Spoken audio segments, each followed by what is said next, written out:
നിലവിലെ ഗ്രിൽ റെസ്റ്റോറന്റുകളിൽ നിന്നും തികച്ചും വ്യത്യസ്തതയുമായാണ് ആബ്സല്യൂട്ട് ഗ്രിൽ റെസ്റ്റോറന്റ് UAE-യിൽ എത്തുന്നത്.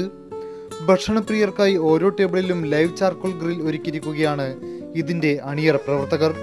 വെജ് ആൻഡ് നോൺ വെജ് വിഭവങ്ങൾ മെനു പ്രകാരം തങ്ങൾക്ക് ഇഷ്ടമുള്ള രീതിയിൽ ഇവിടെ നിന്നും പാചകം ചെയ്ത് ലഭ്യമാകും. എബീസ് ഗ്രിൽ റെസ്റ്റോറന്റിനെ പറ്റി ജനറൽ മാനേജർ റസീൻ പറമ്പിൽ. ഞങ്ങളുടെ ഏറ്റവും വലിയ പ്രത്യേകത എന്ന് പറയുന്നത് ടേബിളിൽ നിങ്ങൾ കാണുന്ന ആ ഒരു ലൈവ് ഗ്രില്ലാണ്. ആ ലൈവ് ഗ്രില്ലിനകത്ത് നമ്മൾ സ്റ്റാർട്ടേഴ്സ് ആദ്യം സ്റ്റാർട്ട് ചെയ്യും. ആ സ്റ്റാർട്ടേഴ്സിനകത്ത് പല വെജിറ്റേറിയൻസ് ഉണ്ടാവും, നോൺ വെജിറ്റേറിയൻസ് ഉണ്ടാവും. ആ നോൺ വെജിറ്റേറിയൻസിന് അഞ്ച് ഐറ്റം വയ്ക്കും, അതുപോലെ വെജിറ്റേറിയൻസിന് 5 ഐറ്റം ഉണ്ടാവും. അത് കഴിഞ്ഞ് നമ്മളത് നിങ്ങൾക്ക് ഇഷ്ടമുള്ള അനുസരിച്ചിട്ടുള്ള മാരിനേഷൻ ചെയ്ത് നിങ്ങൾക്ക് കഴിക്കാവുന്നതാണ്.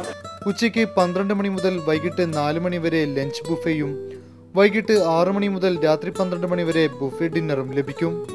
55 ദിർഹമാണ് വില ഈടാക്കുക. നിലവിൽ ഇന്ത്യയിൽ ബാംഗ്ലൂർ, ചെന്നൈ, ഹൈദരാബാദ് എന്നിവിടങ്ങളിലായി ABSന് റെസ്റ്റോറന്റുകളുണ്ട്. 6300 സ്ക്വയർ ഫീറ്റിൽ ഷെയ്ഖ് സൈദ് റോഡിൽ മീഡിയ സിറ്റിക്ക് സമീപം സിദ്ര ടവറിലാണ് ആബ്സല്യൂട്ട് ബാർബിക്യൂ ഗ്രിൽ റെസ്റ്റോറന്റ് സ്ഥിതി ചെയ്യുന്നത്. ABS managing director Shajeer Parambath, general manager Raseen Parambil, Jaya Kannan, executive corporate chef Debashish Mishra തുടങ്ങിയവർ വാർത്താ സമ്മേളനത്തിൽ പങ്കെടുത്തു. Jeevan news, Dubai.